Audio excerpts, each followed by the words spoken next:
ఇక దేవుడు ఇచ్చినటువంటి సమయంలోనికి మనం అనుభవం. దేవుడు అద్భుతాలు చేసేవాడిగా ఉన్నాడు, ఆశ్చర్యకార్యాలు చేసేవాడిగా ఉన్నాడు. అది గత వారం కూడా మనం చెప్పుకొని ఉన్నాము, గత దర్శన రోజుల్లో కూడా మనం చెప్పుకొని ఉన్నాము. అయితే అద్భుతాలు, ఆశ్చర్య కార్యాలు, అంతేకాకుండా ఆయన చేయబోయేటువంటి మహత్కార్యాలు ఎప్పుడు మనం చూడగలము అని అంటే కనుక కొన్ని సందర్భాలను ఈరోజు మీకు నేను తెలియజేస్తాను. అంటే ఈ యొక్క విషయాలు మనం తెలుసుకునే ముందు విషయాల్లోనికి మనం వెళ్దాం, విషయంలోనికి. అయితే శిష్యులు మీకు తెలుసు కదా, యేసుక్రీస్తు ప్రభువారి శిష్యులు మీకు తెలుసు. ఎంతమంది యేసుక్రీస్తు ప్రభువారి శిష్యులు చెప్పగలరా మీరు? దేవునికి మహిమ కలుగును గాక. యేసుక్రీస్తు ప్రభువారి శిష్యులు ఎంతమంది అండి? మొత్తం 12 మంది. హల్లెలూయా. 12 మంది శిష్యులు. అయితే వీరు ఎలా ఉండేవారు అంటే కనుక యేసుక్రీస్తు ప్రభువారు వారి జీవితంలోకి రాక మునుపు వారు ఎలా ఉండేవారు అంటే కనుక చేపలు పట్టుకుంటూ ఉండేవారు, లేదంటే వాళ్ళ కుల వృత్తులు వాళ్ళు చేసుకుంటూ ఉండేవారు.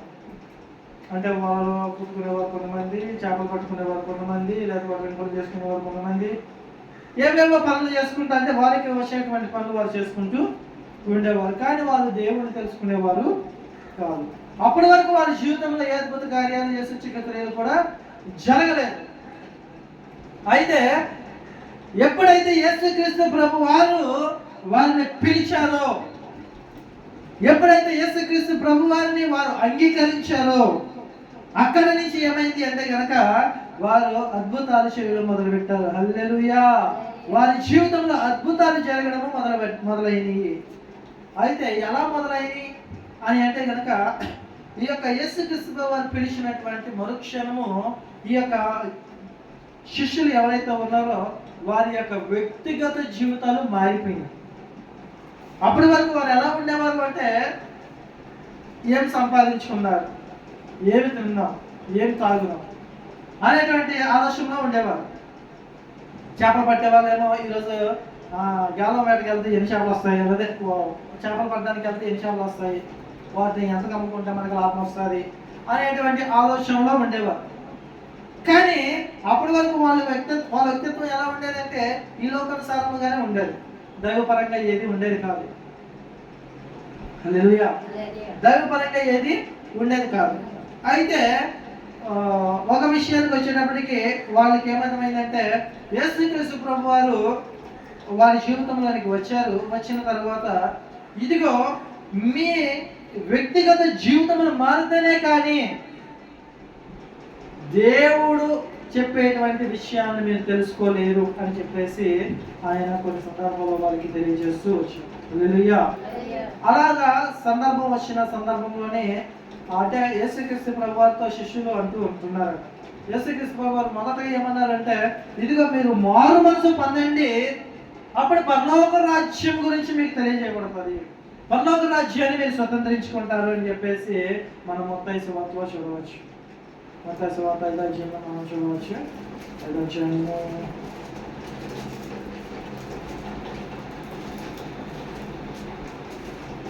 మత్తయి సువార్త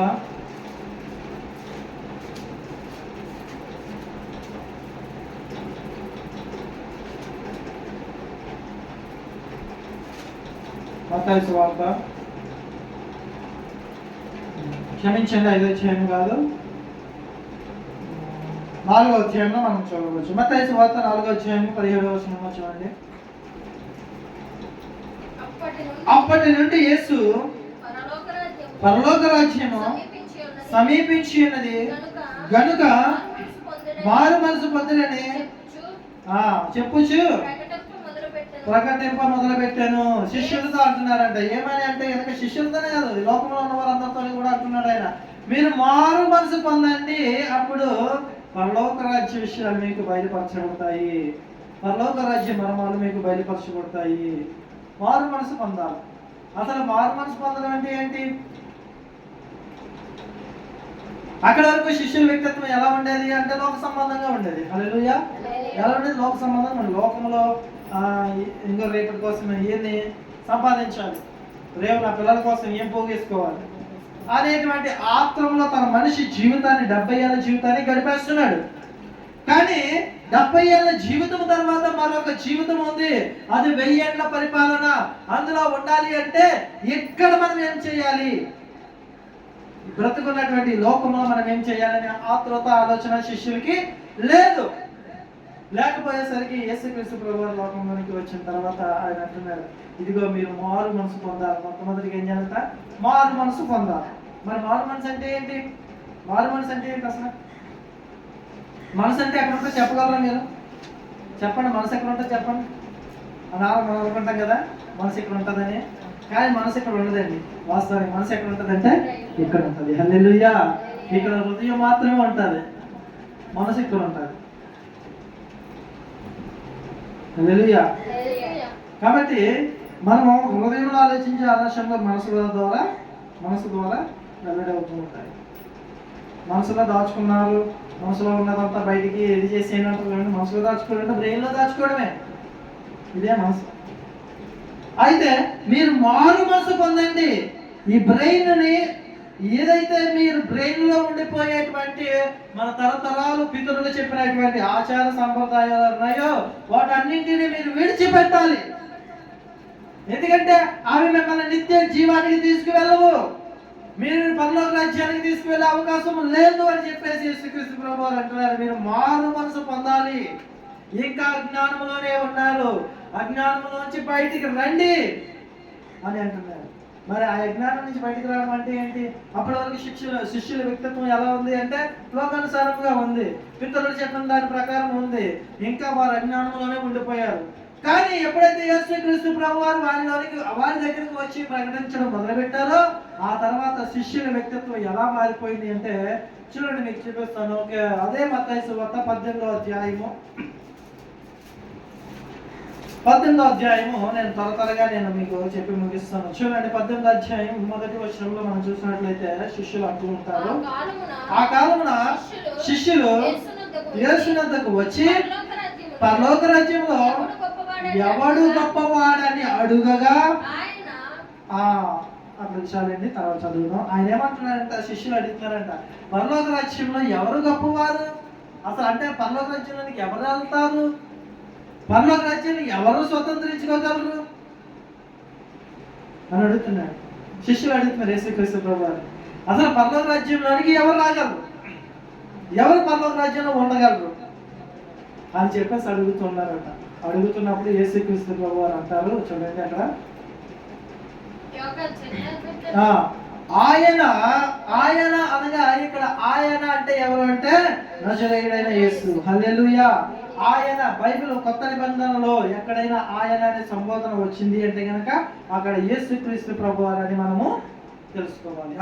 ఆయన ఒక చిన్న బిడ్డను తన యొద్దకు పిలిచి వారి మధ్యను నిలవబెట్టి ఇట్లా నేను ఎవరిని పిలిచానంట? చిన్న బిడ్డను పిలిచాడంట. చిన్న బిడ్డ ఎలా ఉందో చెప్పండి, చిన్నపిల్లలు ఎలా ఉంటారు? ఎలా ఉంటారు అంటే కనుక చూడండి, ఇప్పుడు మన లక్కీ కానీ, ధర్మ కానీ, ఇంకా ప్రణీత్ కానీ, వీళ్ళందరూ ఎలా ఉన్నారు చెప్పండి? చిన్న పిల్లలు కదా. వాళ్ళకి ఏమన్నా తెలుసా లోకం గురించి? ఏది మంచి ఏది చెడు వాళ్ళకి తెలుసా? తెలియదు కదా. వాళ్ళు చిన్న బిడ్డలు. వారికి మనం పెద్దలకు ఏమైతే చెప్తామో అది వాళ్ళ బ్రెయిన్లో లిఖితమయ్యి వారు ఎదిగే కొద్దీ అది పరిపక్వత చెందుతుంది.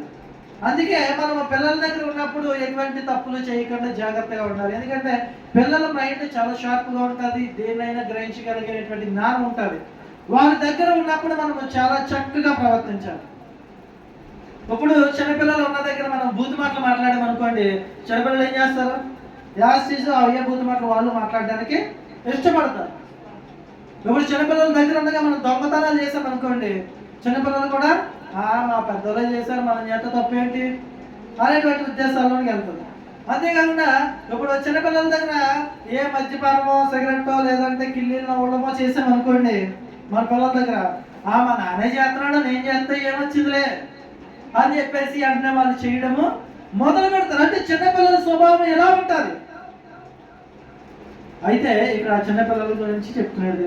ఆ చిన్నపిల్ల ఒక చిన్న బిడ్డని పిలిచి వారి మధ్యలో నిలవబెట్టి ఇట్లా నేనంటే ఏమంటున్నాడో చూద్దాం. చూడండి, మీరు మార్పు నొంది బిడ్డ వంటి వారైతేనే గాని పరలోక రాజ్యంలో ప్రవేశింపరని నీతో నిశ్చయముగా చెప్పుచున్నాను నేను. హల్లెలూయా. ఏమంటున్నాడంటే ఒక చిన్న బిడ్డను పిలిచి ఆ చిన్న బిడ్డను చూపించి ఇదిగో మీరు ఇటువంటి స్వభావం కలిగి ఉండాలంటున్నాడు. ఈ లోకంలో చాలా మంది జ్ఞానులు ఉన్నారు, శాస్త్రవేత్తలు ఉన్నారు, తత్వవేత్తలు ఉన్నారు, మత పెద్దలు ఉన్నారు. వీరందరూ కూడా జ్ఞానులు అనుకుంటారు, కానీ వారు ఏమాత్రము కూడా జ్ఞానము లేని వారే. దేవుని జ్ఞానము లేని ఏ ఒక్కడైనా జ్ఞానము లేనివాడే. ఈ లోక జ్ఞానము వ్యర్థము. ఈ లోక జ్ఞానము ఎందుకు పనికిరానిది. దైవ జ్ఞానము ఉన్నవాడే నిజమైన జ్ఞాని. హల్లెలూయా. జ్ఞానం కలిగి ఉండడం అంటే దేవుడి యందు భయభక్తులు కలిగి ఉండడమే జ్ఞానము. తెలుసండి, దేవుడి యందు భయభక్తులు కలిగి ఉన్నవాడు ఎందుకు జ్ఞానవంతుడు అని అన్నాను అంటే కనుక, ఇప్పుడు ఒక శాస్త్రవేత్త అయి ఉండొచ్చు, తత్వవేత్త అయి ఉండొచ్చు, మతవేత్త అయి ఉండొచ్చు. ఇప్పుడు శాస్త్రవేత్తలు ఉన్నారు అనుకోండి, జ్ఞానము కలిగిన వాడే అయ్యి ఉంటే కనుక అతని ఆలోచన ఎలా ఉండాలి అంటే కనుక, ఇదిగో నేను ఎంత జ్ఞానవంతుడిని కదా, నేను ఏ పని చేయకూడదు, లోకముకు విరుద్ధమైన పని నేను చేయకూడదని ఆలోచించాను. లోకంలో సిగరెట్ తాగడం కానీ, మందు తాగడం కానీ మళ్ళీ చేయకూడదు అన్నట్టు కదా. బూతులు మాట్లాడకూడదు, వ్యభిచారించకూడదు, నరహత్యలు చేయకూడదు, పొరుగు వాడిని ఏదైనా ఆశించకూడదు. మనిషిగా ఇవన్నీ చేస్తాడు కాబట్టి ఆడు ఎంత జ్ఞానం ఉన్నా జ్ఞానం లేనివాడే. కానీ ఎప్పుడు జ్ఞానవంతుడు అవుతాడు? ఇదిగో దేవుని యందు భయభక్తులు కలిగి ఉండడమే జ్ఞానముకు మూలాధారము. హల్లెలూయా. ఇప్పుడు దేవుని యందు భయభక్తులు కలిగి ఉన్న బిడ్డలు ఎలా ఉంటారు అంటే, చూడండి, పెద్దలు ఉండగా పిల్లలు ఏమైనా తప్పు చేయగలరంటారా? చేయలేరు. ఎందుకు చేయలేరు? ఎందుకంటే అక్కడ పెద్దలు ఉండాలనేటువంటి ఆలోచన పిల్లవాడికి ఉంటుంది కాబట్టి. అవునా కదా? ఇదే ఫార్ములా దేవుడు మనుషులకు కూడా చెప్తున్నాడు. ఇప్పుడు నేను ఆకాశం ముందు ఉన్నాను, మీరు నా ఎదుట ఎలా పాపం చేస్తున్నారు అని అంటున్నాడు. హల్లెలూయా. పెద్దలు ఉండగా చిన్నపిల్లలు పాపం చేయగలరా? చేయలేరు. ఎందుకంటే పెద్దలు చూస్తారు, కొడతారు, తిడతారనే భయం. మరి దేవుడు చూస్తున్నాడు కదా, నేను ఎలా పాపం చేస్తున్నాము, నీవు నేను ఎలా తప్పులు చేస్తున్నాము, మరి అది తప్పే కదా. ఇప్పుడు ఆయన ఏమంటున్నాడంటే, ఆకాశం నా సింహాసనము, భూమి నా పాదపీఠము అంటున్నాడు. ఆయన పాదపీఠము అంటే ఆయన పాదముల దగ్గర మనం ఉన్నాము. మరి ఆయన పాదాల దగ్గర ఉన్నాము అంటే దేవుడు మనం చూస్తున్నాడని కదా. ఇప్పుడు మన కాళ్ళ దగ్గర ఏదైనా సేవలు వెళ్తున్నాయి అనుకోండి, మనకు కనబడకుండా ఉంటాయా? ఖచ్చితంగా కనబడతాయి. ఏదైనా పురుగు పాములు వెళ్తున్నాయి అనుకోండి, కనబడకుండా ఉంటాయా? కనబడతాయి. మరి మనం దేవుడిని కనబడమంటారా? కనబడతాం. మరి మీరు ఎలా పాపములు చేస్తున్నారు, ఎలా తప్పులు చేస్తున్నారు, దేవుడికి విరుద్ధమైన పనులు ఎలా చేస్తున్నారు? కాబట్టి అలా చేయకండి. మీరు చిన్న పిల్లల స్వభావాన్ని కలిగి ఉండండి, మారు మనసు కలిగి ఉండండి అని చెప్పేసి అక్కడ చెప్తున్నాడు. హల్లెలూయా. అంతేకాకుండా ఇంకేం చెప్తున్నాడు చూడండి. కాగా 4వ వచనము, కాగా ఈ బిడ్డ వలె తన్ను తాను తగ్గించుకుని వాడెవడో వాడే పరలోక రాజ్యంలో గొప్పవాడు. హల్లెలూయా. తగ్గింపు జీవితం కావాలి అంటున్నాడు దేవుడు. రెండవది ఏంటంట? తగ్గింపు జీవితం కావాలి. మొట్టమొదటిది ఏమన్నాడు ఆయన? మారు మనసు పొంది చిన్న బిడ్డ వలె స్వభావాన్ని కలిగి ఉండమన్నాడు. అంతేకాకుండా ఏమన్నాడు? పరలోక రాజ్యంలో ప్రవేశించే నీతో నిశ్చయముగా చెప్పుచున్నాను అంటున్నాడు. పరలోక రాజ్యంలో సరే ప్రవేశించాలంటే చిన్న బిడ్డ వలె ఉండాలంట. తర్వాత ఏం చెప్తున్నాడు? అంతేకాకుండా చిన్న బిడ్డ వలె తను తాను తగ్గించుకోవాలి. ఎప్పుడైతే ఒకటి చిన్న బిడ్డ స్వభావం మనకు ఉందనుకోండి, పరలోక రాజ్యంలోకి వెళ్తాము. రెండోది పరలోక రాజ్యంలో గొప్పవాడిగా ఉండాలంటే అందులో 2 స్థితులు ఉన్నాయి పరలోక రాజ్యంలో. ఒకటి పరలోక రాజ్యంలోకి వెళ్ళడం, 2 అందులో గొప్పవాడిగా కూడా ఉండడం. గొప్పవాడిగా ఉండాలంటే ఏం చేయాలంటే చిన్న బిడ్డల వల్ల తగ్గించుకొని ఉండాలంట. తగ్గించుకొని, ఎంత తగ్గింపు జీవితం ఉంటే అంత హెచ్చించబడతాము. హల్లెలూయా. యేసుక్రీస్తు ప్రభువారు ఈ లోకంలోనికి వచ్చి మన మానవాళి పాపములన్నీ కూడా ఆయన మీద వేసుకొని, ఆయన శిక్షింపబడిన ముందు రోజు, ఆయన సిలువ వేయబడిన ముందు రోజు ఆయన్ని చాలా మంది కొట్టారంట. తెలుసా విషయం మీకు? ఆయన్ని ముఖం మీద పిడుగుద్దులు గుద్దారు, ఉమ్ము వేశారు ఆయన ముఖం మీద. 1 తక్కువ 39 కొరడా దెబ్బలు ఆయన కొట్టారు. భయంకరమైనటువంటి బాధను భరించారు యేసుక్రీస్తు. నీ నా పాపమును మోసుకుని పోవడానికై వచ్చినటువంటి వదకు సిద్ధమైనటువంటి గొర్రె పిల్ల నజరేయుడైన యేసు ప్రభువారు. హల్లెలూయా.